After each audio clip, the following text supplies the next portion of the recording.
1, versículo 12. Quem for achando vai glorificando o nome do Senhor Jesus. Tirar o Tiago daqui. Achei.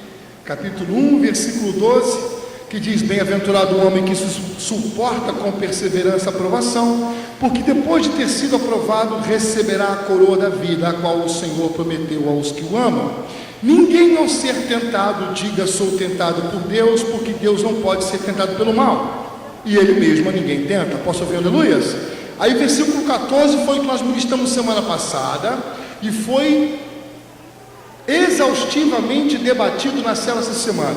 Versículo 14: ao contrário, cada um é tentado pela sua própria cobiça, quando essa o atrai e seduz. Então a cobiça, depois de haver concebido, dá à luz o pecado, e o pecado, uma vez consumado, gera a morte, né? Então o pecado concebido, todos nós fazemos, isso é fato. Acabou, eu não consigo, eu não peco, não é mentira, você é mentiroso, porque a palavra de Deus diz que se nós dissermos que não temos pecado, a nós mesmos nos enganamos e a verdade não está em nós. Porém, se nós confessarmos nossos pecados, o Senhor é fiel e justo para perdoar o pecado e purificar da injustiça. Posso ouvir aleluias?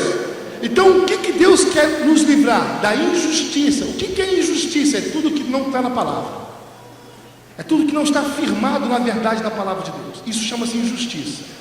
Adultério, homicídio, roubo, não ser dizimista, não ser ofertante, tudo que você possa imaginar de erro é injustiça. Posso ouvir aleluias? Então os nossos olhos pecam, a nossa forma de falar peca, aquilo que nós gostamos de ouvir peca. Então a palavra de Deus diz que quando o pecado quando a cobiça é concebida, dá luz ao pecado. Então todos nós pecamos.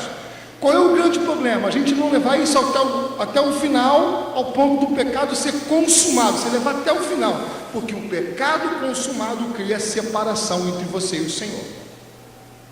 Aí quando cria separação, é o que o diabo precisa dar brecha para poder entrar. Estão entendendo?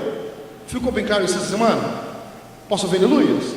Aí muitos podem perguntar assim: apóstolo, agora pode gravar que vai ser show. E eu achei bacana essa palavra de semana passada, porque o diabo ficou doido. Um temporal, apóstolo, aquilo não é do Senhor? Não era não. Um barulho ensurdecedor. Quem estava aqui esse domingo passado? Até as coisas aqui de cima estavam caindo em cima do Hélio. Essa semana foi muito engraçado. O Hélio falou assim comigo: pastor, como é que é? O cariá estava endemoniado ontem. Aquela palavra não queria deixar você pegar de jeito nenhum. Por quê? Porque a confissão de pecado traz cura, traz liberdade. Posso ouvir aleluias? Posso ouvir glória a Deus? Mas todos conseguiram ouvir, não conseguiram ouvir? Então, muitos se perguntam: apóstolo, então nossa vida vai se resumir a isso? Viver uma vida confessando pecado?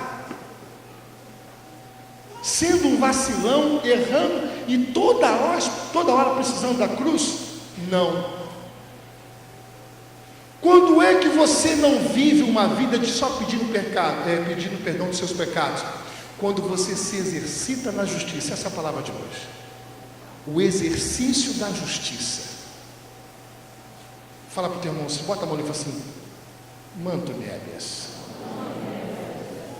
Quando você vive na prática do exercício da justiça, o pecado perde o poder na sua vida.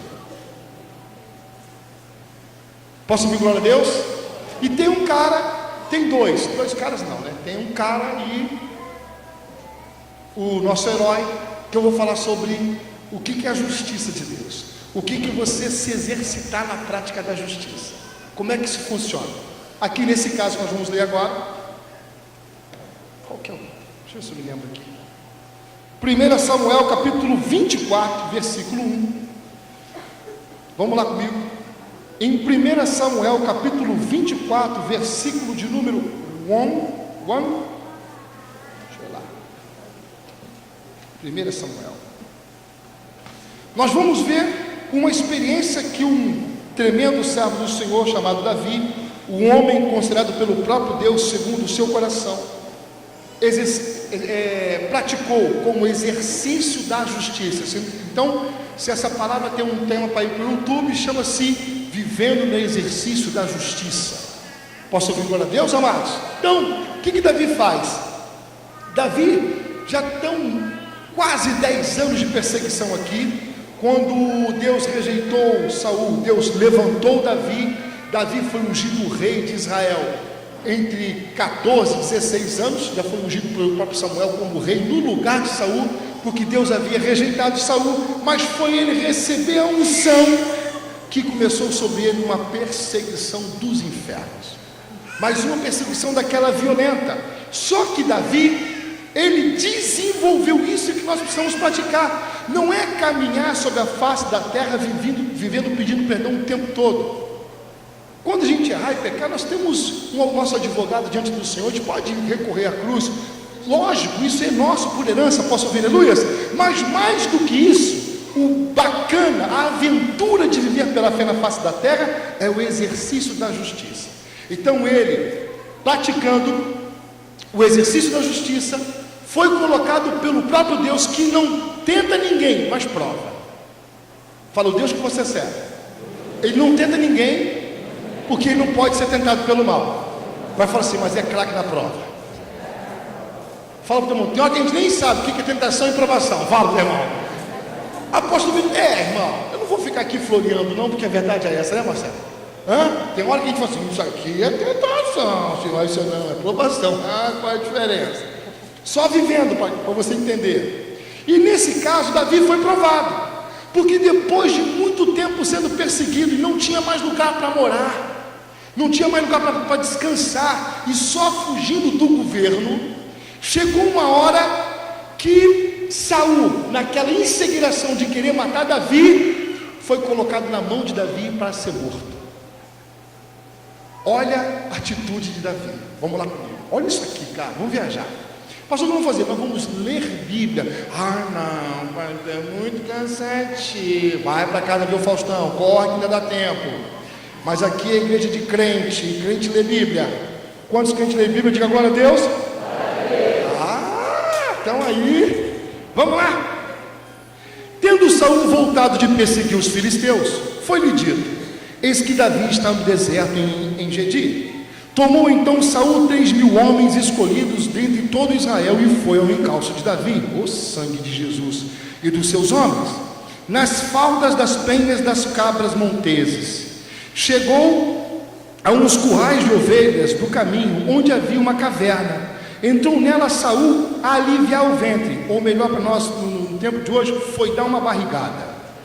Ora, Davi e seus homens estavam assentados no mais interior da mesma. Olha só, Saul está perseguindo Davi para matar. Onde é que Davi está? No interior da caverna. E ele entrou sozinho para dar uma barrigada. Estão entendendo? Olha a situação. Então os homens de Davi lhe disseram: hoje, alabantaia, eis que Deus me revela do alto e no profundo. Olha só, hoje é o dia do qual o Senhor te disse: eis que te entrego nas mãos o teu inimigo, e falhas o que bem te parecer. Levantou-se Davi e furtivamente cortou a orla do manto de Saul. Sucedeu, porém, que depois sentiu Davi bater o coração por ter cortado a orla do manto de Saul, e disse aos seus homens: o Senhor me guarde de que eu faça tal coisa ao meu Senhor, isto é, que eu estenda a mão contra ele, pois ele é ungido do Senhor.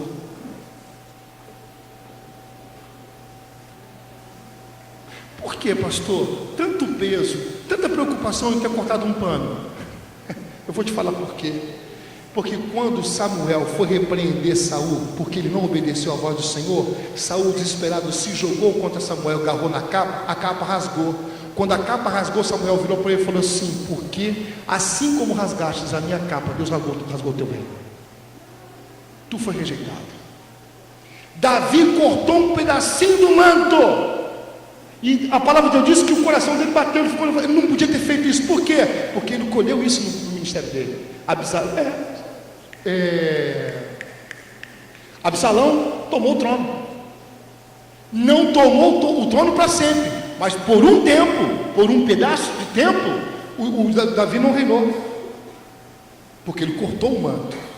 Cuidado quando você fala de ungido do Senhor, sai fora. Cuidado quando você fala daqueles que Deus colocou no altar. Cuidado, pelo amor de Deus. Fala de outra coisa, fala do Mickey, fala de cavalo, fala de boi, fala de qualquer coisa. Ah, pastor, mas eu não estou satisfeito na igreja, a igreja tem que mudar. Não está satisfeito, chega para o pastorzão e fala assim: pastorzão, por muito tempo eu caminhei com você, e foi uma bênção, eu ouvi a palavra desse meu coração, mas de um tempo para cá, meu coração embruteceu, eu não consigo mais ouvir. Se eu me libero, te abençoo, vai na paz, que seja feliz, vai caminhar em outro lugar, porque daqui a pouco a gente vai se encontrar na glória. Está liberado, vai embora. Posso ouvir? Glória a Deus, Marcelo? Não estou mandando ninguém embora não, amados, mas eu estou falando, pelo amor de Deus, não toca no ungido do Senhor, porque quem levantou ele foi Deus. Você quer que Deus resolva o problema dele? Fala dele para Deus, ore para ele, ore por ele, clame a Deus por ele, mas não se meta. Eu aprendi isso como ovelha. Davi cortou um pedacinho do manto por um pouco de tempo. Absalão, foi Absalão mesmo? Foi Absalão, não foi? Caramba, tanto filho de Davi. Absalão por um tempo reinou no lugar. E outra coisa, profanou tudo aquilo ali. Foi horrível. E pior, morreu. Joabe, Saci, matou ele. Pensa num cara mau. Vitória é fã dele, não sei porquê. Vitória, pai, acabou com o macho, hein, velho? Mas mal pra caraca, mas é macho. Fazia o que tinha que fazer. Eu achei ele covarde pra caramba, tal de Joabe. Mas, o que aconteceu? Cortou, o coração dele bateu, se acelerou. Vamos lá, vamos continuar falando sobre Davi. Versículo 7. Com estas palavras, Davi conteve os seus homens e não lhes permitiu que se levantassem contra Saul. Retirando-se Saul da caverna, prosseguiu o seu caminho. Depois também Davi se levantou e, saindo da caverna, gritou a Saul, dizendo: ó rei, meu senhor. Olhando Saul para trás, inclinou-se Davi e fez reverência com o rosto em terra. Disse Davi a Saul: por que dás ouvidos às palavras dos homens que dizem: Davi procura fazer-te mal? Os teus próprios olhos viram hoje que o Senhor te pôs nas minhas mãos, nesta caverna, e alguns disseram que eu te matasse, porém a minha mão te poupou, porque disse: não estenderei a mão contra o meu Senhor, pois é ungido de Deus. Olha, pois, meu pai, vê aqui a hora do teu manto na minha mão. No fato de haver eu cortado a orla do teu manto sem te matar, reconhece e vê que não há em mim nenhum mal, nem rebeldia, e não pequei contra ti, ainda que andes a caça da minha vida para me atirares. Julgue o Senhor entre mim e ti, e vingue-me o Senhor a teu respeito, porém a minha mão não será contra ti. Dos perversos procede a perversidade, diz o provérbio dos antigos, porém a minha mão não está contra ti. Após quem saiu o rei de Israel? A quem persegue? A um cão morto, a uma pulga. Se chamou de pulga, olha. Seja o Senhor o meu juiz, e julgue entre mim e ti, e veja, e pleiteie a minha causa, e me faça justiça, e me livre da tua mão. Tendo Davi acabado de falar a Saul todas essas palavras, disse Saul: és isto a tua voz, meu filho Davi? E chorou Saul em alta voz. Disse a Davi: mais justo és do que eu, pois tu me recompensastes com bem e eu te paguei com mal. Mostrastes hoje que me fizestes bem, pois o Senhor me havia posto em tuas mãos e tu não me mataste. Porque quem há que, encontrando o inimigo, o deixa ir por um bom caminho? O Senhor, pois, te pague com bem pelo que hoje me fizeste. Agora, pois, tenho certeza que serás rei, e de que o reino de Israel há de ser firme na tua mão. Portanto, jura-me pelo Senhor que não eliminarás a minha descendência, nem desfarás o meu nome da casa do meu pai. Então jurou Davi a Saul, e este foi para a sua casa, porém Davi e seus homens subiram ao lugar seguro. Posso ouvir glória a Deus? Apóstolo, o que o senhor quer dizer com tudo isso? Que aquele que vive no exercício da justiça é craque em abortar o pecado. Ele aborta o pecado. As circunstâncias são criadas para ele errar, para ele pecar, para ele falhar, para ele meter o pé na jaca, mas com temor ao Senhor. E a prática da justiça não permite que ele faça isso. O caso de Davi. Ele estava pronto para cometer um pecado, um livramento de perseguição de 10 anos. Canseira, não tinha onde repousar a cabeça, não tinha uma casa, não tinha um lar. Acordava sobressaltado, tinha alguém sempre que toma conta dele. Deus coloca o inimigo na mão dele. Aí vem uma profecia daqueles que caminham com ele. Hoje, alabantada, Deus me revela. Eis aí o teu inimigo, passa o cerol. O que ele fala?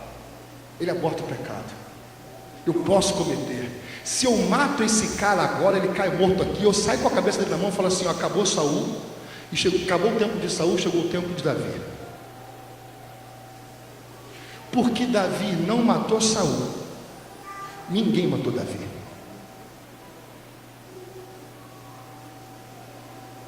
Davi falou: eu posso ter todas as falhas, mas no meu reino ninguém toca. Ninguém vai me matar por traição. Isso eu não quero, porque eu sei que isso não é da parte do Senhor. Ele abortou o pecado. Melhor do que confessar pecado é abortar ele. Mas como é que eu consigo abortar o pecado? Na prática da justiça diária. Você acha que isso foi um ato legal de Davi? Tem um monte de ato de Davi que ele se exercitava na justiça. Quer ver um outro ato maneiro, Marcelo? 1 Samuel, acho que é 1 Samuel dos valentes. 1 Crônicas, capítulo 11, do 16 ao 19. Olha o que Davi fazia. 1 Crônicas do capítulo 11.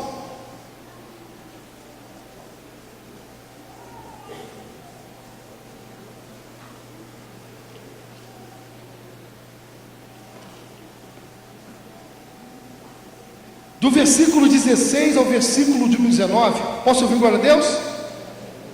Davi estava na fortaleza e a guarnição dos filisteus em Belém. Suspirou Davi e disse: aqui Davi está no meio da peleja, em batalhas, olha só. Suspirou Davi e disse: quem me dera beber da água do poço que está junto à porta de Belém. Nesse tempo, Belém era propriedade dos filisteus. Os inimigos de Israel tomavam conta desse poço. Mas ele, sem querer, Marcelo, suspirou dentro da barraca: eu queria tanto tomar daquele poço, daquela água lá de Belém. Olha o que os meninos ouviram e fizeram. Onde é que eu estou? 18. Então aqueles 3 romperam pelo acampamento dos filisteus e tiraram água do poço junto à porta de Belém, e tomaram-na e a levaram a Davi. Ele não a quis beber, mas a derramou como libação ao Senhor. Por quê? Ele disse: longe de mim, ó meu Deus, fazer tal coisa.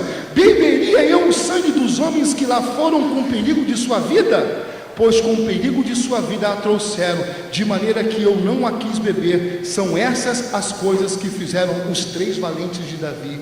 Sabe o que Davi falou? Eu queria beber aquela água da cisterna lá de Belém. Como eu queria. Os 3 ouviram.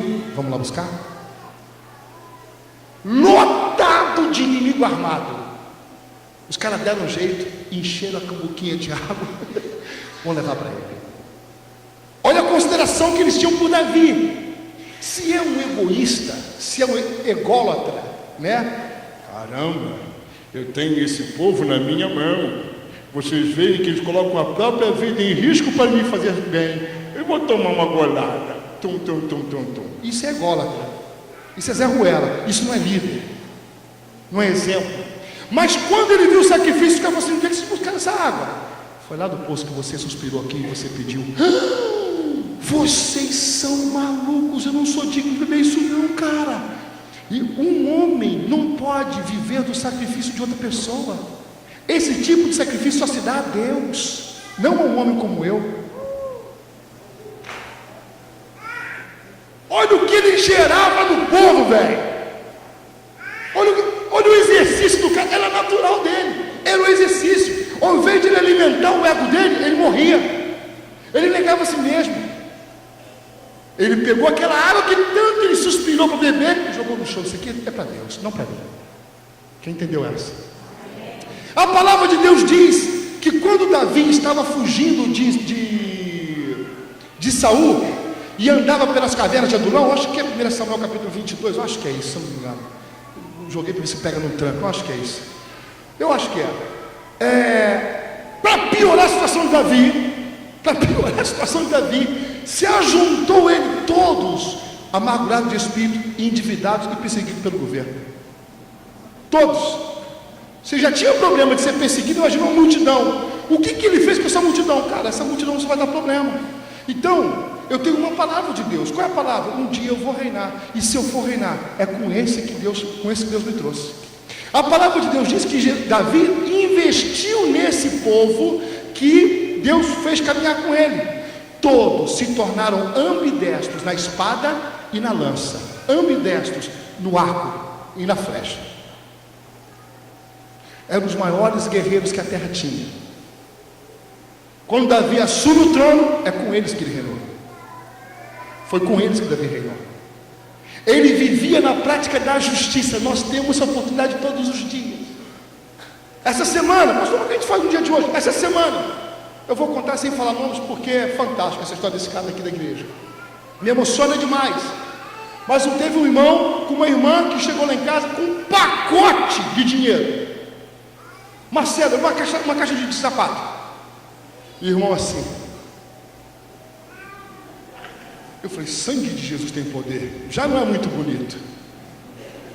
Aí ele falou assim, apóstolo. Eu falei assim, e aí, meu irmão querido, tudo bem? Vim trazer meu dízimo. Eu falei, caraca, isso é um dízimo? Ele é. O Deus que servimos é fiel. Quem é esse irmão? O irmão que há muitos anos atrás, quando demorou a se converter, a família estava na igreja, ele demorou, ele sentava na... Não posso ficar falando tanto, ele está aqui. Ele sentava na igreja e ouvia a palavra. E quando ele quis se converter, a primeira coisa que ele fez foi procurar a pastora e falou assim, pastora, fala para mim sobre o dízimo. E a pastora, meu filho, é assim, é assim, é assim. Foi explicando para ele. Ele falou assim, amém. De lá para cá, o cara foi dizimista, no pouco e no muito. O cara foi dizimista no tempo da abundância e no tempo da escassez. Ele provou para Deus que ele tinha um caráter de justiça. Ele queria viver no exercício da prática da justiça. Chegou com um pacote lá em casa. Quando a gente foi fazer a contagem, falou assim, sangue de Jesus tem poder. Levanta a mão para o céu e dá glória. O irmão recebe e falou assim, pastor, espera que ainda vai chegar mais. Eu não acredito em alguém que promete uma coisa para Deus que não faz nas pequenas coisas. Eu não acredito. Pastor, eu queria que você orasse por mim. Por quê? Porque eu estou para receber 100 mil reais. Por quê? Porque quando eu tiver 100 mil reais, eu vou dar metade para a igreja. Não dá, velho. Tu não é fiel em 10 reais. Não vai, velho. Deus não vai te abençoar. Não vai abrir porta. E o casal, Salabanturi Calabachaias, Lebandecô, se já não fosse dizimista fiel, cara, não cansa de trabalhar nessa igreja. Tudo que pode, quer semear, quer ofertar, quer estar junto. Eles se exercitam na prática da justiça. É igual Davi. São pessoas com que Deus pode contar. Se Deus tem um rei que é o dono do ouro da prata, procura alguém na face da terra para administrar aquilo que é dele, ele dá na mão de pessoas como esse casal. É o caso de Davi. É negar-se a si mesmo, fazer a vontade. Davi podia matar o cara e abreviar. E outra coisa, achou que essa foi a última vez que Deus colocou Saul na mão de Davi? No capítulo 26, esse é o 24, no 26, Davi de novo tem as mãos de Saul, a vida de Saul nas mãos dele. De novo. Saul não está falando, você é arrependido? Mentira, é remorso. Sabe por quê? Porque o arrependimento, quando você tem um arrependimento daquilo que você faz, você muda. Arrependimento significa mudança. Davi se arrependia e mudava. Saul não, Saul tinha remorso, voltava a praticar, porque Saul se exercitava na prática da injustiça, fazia aquilo que a carne mandava, não sabia o que é negar-se a si mesmo. Davi falou naquele dia, eu nego a minha vontade, mas eu tenho promessa. Quem entendeu essa? Não vai ser desse jeito, porque o que Deus tem para a minha vida é completo e perfeito. Não é negociando, não é roubando, não é pulando, não é tomando atalho. É caminhando todos os dias naquilo que Deus me prometeu. Eu queria falar um negócio aqui, até agora não tive a aprovação do Senhor, sobre o que eu ouvi hoje. Até por termos de palavra viva, acho que posso falar isso. Hoje eu ouvi de pessoas chegadas que falaram assim, não posso dar muito detalhe. Fala, não fala? Vitor, muitos chegam onde você chegou, roubando, pulando,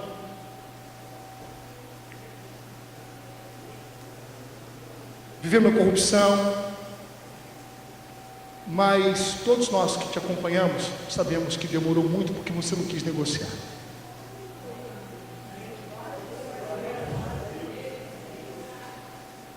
Eu falei, demorou 51 anos. Demorou 51 anos para chegar onde eu cheguei. Mas também, se eu não chegasse onde eu cheguei e tivesse que negociar, eu preferi ficar sem. Porque tem uma promessa eterna de morar com o meu Salvador por toda a eternidade na presença dele. Tudo isso aqui é passageiro. Tudo isso aqui é uma oportunidade de eu exercer a justiça, é fazer as melhores escolhas. Não é uma vida somente de arrependimento de pecados que todos os dias eu cometo. Eu quero mudança. Davi aprendia isso, Marcelo. Esse irmão aprendeu isso. Esse irmão está numa posição maravilhosa. Eu humilde, quebrantado, servo. Cara, que benção. Amo essa família. Amo essa família. Só não posso falar. Está sentado aqui. Eu não posso mentir. Tá não, tudo bem. Amo, porque não pelo recurso, pelo amor de Deus, mas pela proposta desde o começo. Pela proposta nesse momento, não negociar, ir até o final. Olha também esse absurdo aqui. Suca velho, semeando lá na minha casa, na minha vida. Semeando, eu falei, Suca, e aí? Quanto você está recebendo por isso aqui? Eu disse, não, apóstolo, estou semeando na sua vida. Está semeando na minha vida. Ah, então está legal. Da mesma forma que você está semeando na minha vida, também vai ter que receber a minha oferta. Posso ouvir glória a Deus? O dia que eu vim dar uma oferta para ele aqui, chora feio, Marcelo. Pensa na luta. Chora feio, me agarrou e diz, rapaz, negão. Eu começo a embolar como o homem começa a me abraçar, rapaz, tá fora, bicho. Amo demais esse negão. Tá lá em casa, Marcelo. Tá lá, agarrado comigo. Suga do pagode. São pessoas que aprenderam a prática da justiça, a escolher, posso ver, o melhor, não o pior, não o pior. Você não nasceu para obedecer a Satanás, você nasceu para obedecer ao Senhor. Ah, é mais caro? É mais difícil? Mas você não é qualquer um. A palavra de Deus diz que não fomos nós que escolhemos o Senhor, foi o Senhor que nos escolheu. Se nos escolheu, Ele viu alguma coisa em nós. E Ele sabe que nós somos craques em praticar a justiça. Esse povo está aqui. Eu quero que glorifique a pau do Senhor em nome de Jesus Cristo. Aleluia!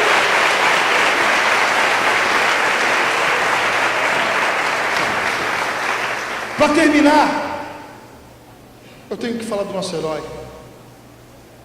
Porque no caso de Davi, olha que show, Marcelo. Davi vivia no exercício da justiça. Jesus é o quê? É a justiça. Aí eu não aguento. Aí é demais.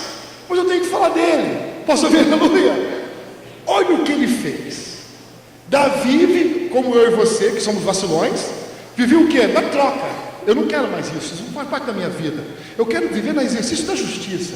O que a palavra de Deus diz a respeito disso? Então eu vou ali, né, Marcelo? Tomando pancada, a gente sofre, tem hora que a gente não entende por que Deus permite certas coisas, a gente entra em crise, né? É Davi. Agora Jesus não, Jesus é justiça. Jesus sabia muito bem o que ele veio fazer na face da terra. Marcelo era focado, ainda que tivesse uma forma humana como a nossa. Ele sabia plenamente o que Deus queria da vida dele. Abra comigo João. E aqui eu vou terminar a pregação. João capítulo 12, versículo de número 20.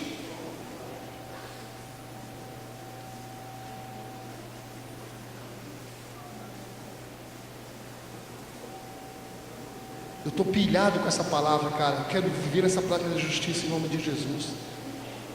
João quer? 12, 20. Quem achou, diga glória a Deus. João capítulo 12, versículo 20 diz assim: ora, entre os que subiram para adorar durante a festa, havia alguns gregos. Estes, pois, se dirigiram a Filipe, que era de Betsaida da Galileia, e lhe rogaram: Senhor, queremos ver Jesus. Marcelo, olha a reação de Jesus. Filipe foi dizê-lo a André, e Filipe o comunicaram a Jesus. Respondeu Jesus: é chegada a hora de ser glorificado o Filho do Homem. Em verdade, vos digo, se o grão de trigo caindo na terra não morrer, fica ele só, mas se morrer, produz muito fruto.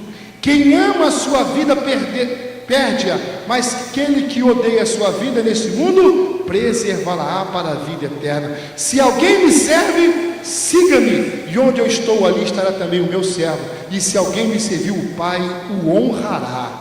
Agora está angustiada a minha alma, e o que direi eu? Pai, salva-me desta hora. Mas precisamente com esse propósito vim para esta hora. Pastor Vitor, o que tem a ver a visita dos gregos com uma reação como essa? Você sabe? Quem eram os gregos? Quem era a Grécia? A visão da civilização da época. Votos por democracia, ruas, bairros e cidades, tudo quem fez foram os gregos. Eles que estabeleceram essa cultura para o mundo inteiro. Então, a Grécia na época de Jesus tinha tomado forma que era a referência. Então, todos que queriam ter voz iam para a Grécia. Os gregos querem conhecer Jesus por quê? Para levar para a Grécia. E Jesus, cheio de cura, sinais, milagre, maravilha, e com o poder da palavra, poderia ser a maior palavra filosófica da face da terra, mas ele não veio para implantar uma filosofia, ele veio para morrer por nós. Quando os gregos vieram para poder levá-lo para a Grécia, ele falou assim: é chegada a minha hora, eu tenho que morrer. Quando ele fala assim: aquele que quer me seguir, negue-se a si mesmo, toma a sua cruz e me siga, ele foi exemplo. Quem está entendendo isso? Ele foi exemplo. Quem entendeu? Bora, pessoal, o que foi? É dia da Páscoa, vou morrer. Não, vamos embora para a Grécia. Só pode ter quantas mulheres quiser, vai ficar milionário. Porque com essa palavra, com esses milagres que você tem, caraca, que vidão. Eu não vim para ter vidão. Eu não vim para estabelecer mais uma filosofia. Eu não vim para disputar com Platão. Eu não vim estabelecer uma ideia. Eu vim morrer pela humanidade. E desse propósito ninguém me tira. Bora, levanta que eu estou indo para o sacrifício. Posso ouvir glória a Deus? Nós vivemos no exercício da justiça. Jesus era a justiça. Quem está entendendo isso? Sabe quando é que você vai viver a plenitude do que o Senhor tem para a tua vida? O dia que você tomar sua cruz, negar a sua vontade e fazer aquilo que Deus manda você fazer. Fala para o teu irmão: é difícil pra caramba. Vira para o teu irmão e fala assim: ainda bem que eu tenho você para me ajudar nessa caminhada. Fala para o outro irmão assim: ainda bem que não é só eu que estou ouvindo isso, não.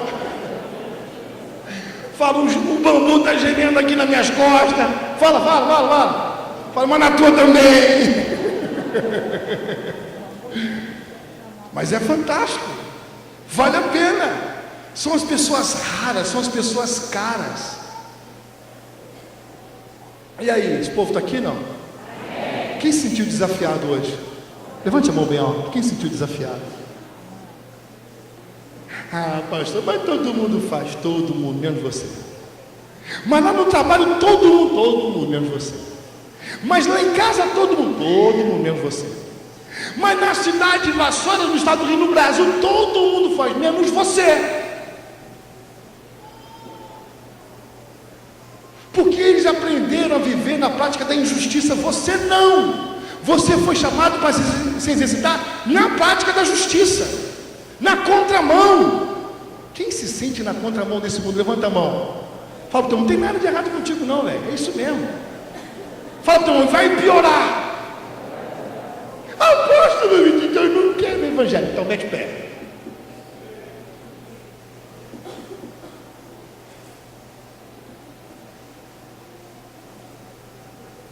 Passa um filme na minha cabeça. As decisões do passado. Largar o futebol, largar todo mundo do que eu vivia, por obediência a uma palavra. Apóstolo, valeu a pena cada segundo. Cada segundo, porque o Senhor sabe o que é melhor para mim. Eu não sei o que é melhor para mim. Uma luta que passamos ontem. O que faremos? Tanto nas grandes coisas quanto nas pequenas coisas. O Senhor, a gente não sabe. Colocamos nas suas mãos. Hoje de manhã chegou a resposta. Nem isso, nem aquilo. Isso. Isso é o melhor que eu tenho para vocês. Está ótimo, Senhor. Fala para o teu irmão, você não sabe nem orar. Você tem que aprender. Uma oração simples. Pai, nosso que estás no céu, santificado seja o teu nome.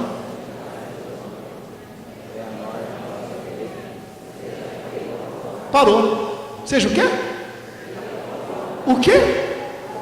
Ah, quando ela começa a aparecer, você fala, eu não quero mais, eu quero a minha. Não tem essa. Seja feita a tua vontade, assim na terra como é feito nos céus. Lá não tem erro, Marcelo. Ninguém que Deus falou hoje. Quem está disposto hoje a pegar a sua cruz e seguir Jesus? E negar-se a sua vontade e o seu querer? Quem está? Então vai ficando de pé que eu quero ver. Ê, maluquice. Ê, trem doido.